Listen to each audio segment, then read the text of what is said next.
menstrual cycle refers to the regular changes in the activity of the ovaries and the endometrium that make reproduction possible. The endometrium is a layer of tissue lining the inside of the uterus. This lining consists of a functional layer, which is subject to hormonal changes and is shed during menstruation, and a thin basal layer, which feeds the overlying functional layer. The menstrual cycle actually consists of two interconnected and synchronized processes. The ovarian cycle, which centers on the development of the ovarian follicles and ovulation, and the uterine or endometrial cycle, which centers on the way in which the functional endometrium thickens and sheds in response to ovarian activity. Menarche, which refers to the onset of the first menstrual period, usually occurs during early adolescence as part of puberty. Following menarche, the menstrual cycle recurs on a monthly basis, pausing only during pregnancy until a person reaches menopause, when her ovarian function declines and she stops having menstrual periods. The monthly menstrual cycle can vary in duration from 20 to 35 days, with an average of 28 days. Each menstrual cycle begins on the first day of menstruation, and this is usually referred to as day 1 of the cycle. Ovulation, or the release of the oocyte from the ovary, usually occurs 14 days before the first day of menstruation. In other words, 14 days before the next cycle begins. So for an average 28-day menstrual cycle, this means that there are usually 14 days leading up to ovulation, in other words, the pre-ovulatory phase, and 14 days following ovulation, i.e. the post-ovulatory phase.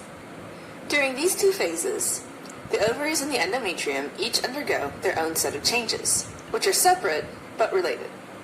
For the ovary, the 2 weeks leading up to ovulation is called the ovarian follicular phase, and this corresponds to the menstrual and proliferative phases of the endometrium. Similarly, the 2 weeks following ovulation is referred to as the ovarian luteal phase, which also corresponds to the secretory phase of the endometrium. So let's first focus on the pre-ovulatory period, starting with the ovarian follicular phase. This phase starts on the first day of menstruation and represents weeks 1 and 2 of a 4-week cycle.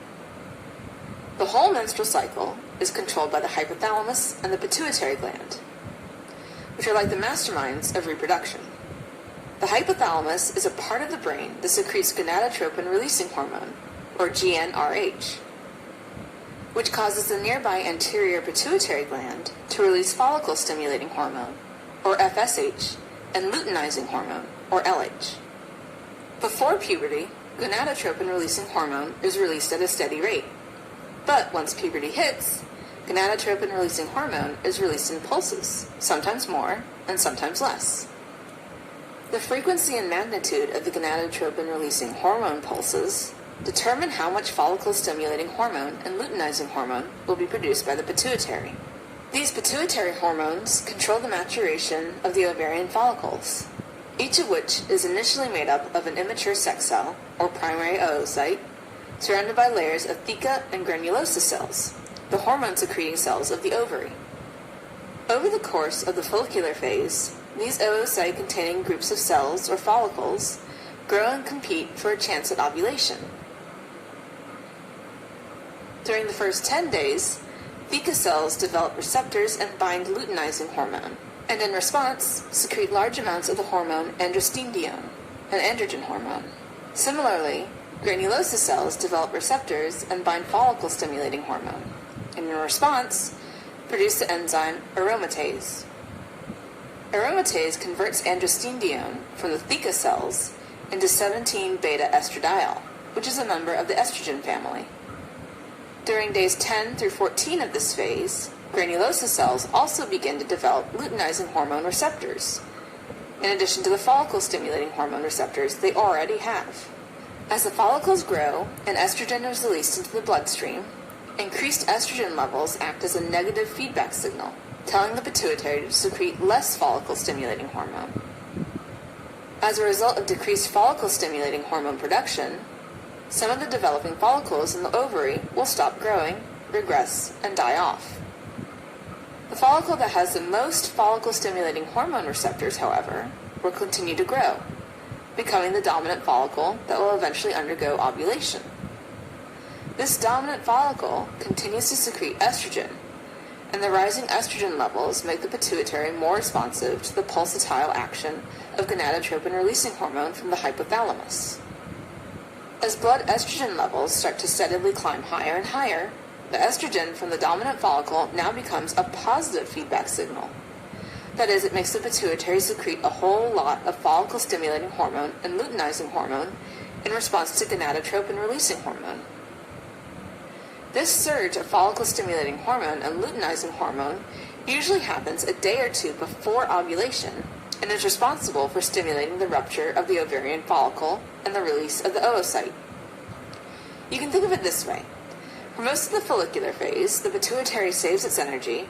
Then when it senses that the dominant follicle is ready for release, the pituitary uses all its energy to secrete enough follicle-stimulating hormone and luteinizing hormone to induce ovulation.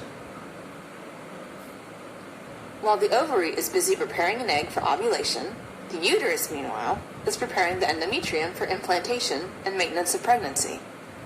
This process begins with the menstrual phase, which is when the old endometrial lining, or functional layer, from the previous cycle is shed and eliminated through the vagina, producing the bleeding pattern known as the menstrual period. The menstrual phase lasts an average of 5 days, and is followed by the proliferative phase, during which high estrogen levels stimulate thickening of the endometrium, growth of the endometrial glands, and emergence of spiral arteries from the basal layer to feed the functional endometrium. Rising estrogen levels also help change the consistency of the cervical mucus, making it more hospitable to incoming sperm. The combined effects of this spike in estrogen on the uterus and cervix help to optimize the chance of fertilization, which is highest between day 11 and day 15 of an average 28-day cycle. Following ovulation, the remnant of the ovarian follicle becomes the corpus luteum, which is made up of luteinized theca and granulosa cells, meaning that these cells have been exposed to the high luteinizing hormone levels that occurred just before ovulation. Luteinized theca cells keep secreting androstenedione, and the luteinized granulosa cells keep converting it to 17-beta estradiol, as before. However, luteinized granulosa cells also respond to the low luteinizing hormone concentrations that are present after ovulation by increasing the activity of cholesterol side chain cleavage enzyme, or P450-SCC for short. This enzyme converts more cholesterol to pregnenolone, a progesterone precursor. So luteinized granulosa cells secrete more progesterone than estrogen during the luteal phase. Progesterone acts as a negative feedback signal on the pituitary, decreasing release of follicle-stimulating hormone and luteinizing hormone. At the same time, luteinized granulosa cells begin secreting inhibin, which similarly inhibits the pituitary gland from making follicle-stimulating hormone. Both of these processes result in a decline in estrogen levels, meaning that progesterone becomes the dominant hormone present during this phase of the cycle. Together with a decreased level of estrogen, the rising progesterone level signals that ovulation has occurred and helps make the endometrium receptive to the implantation of a fertilized gamete.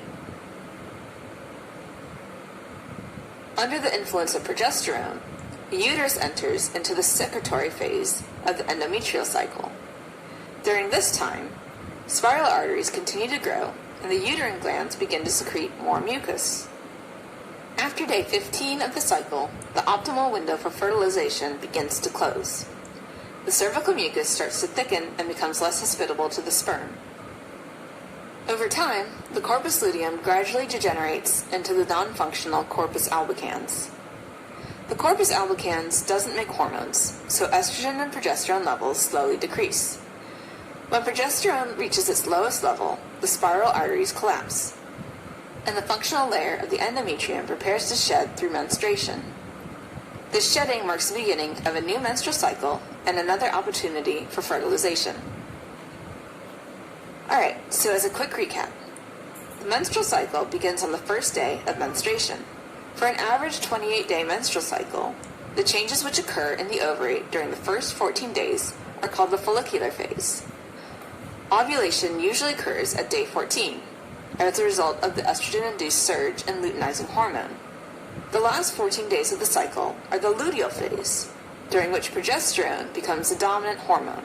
While the length of the follicular phase can vary, the luteal phase almost always precedes the onset of menses by 14 days.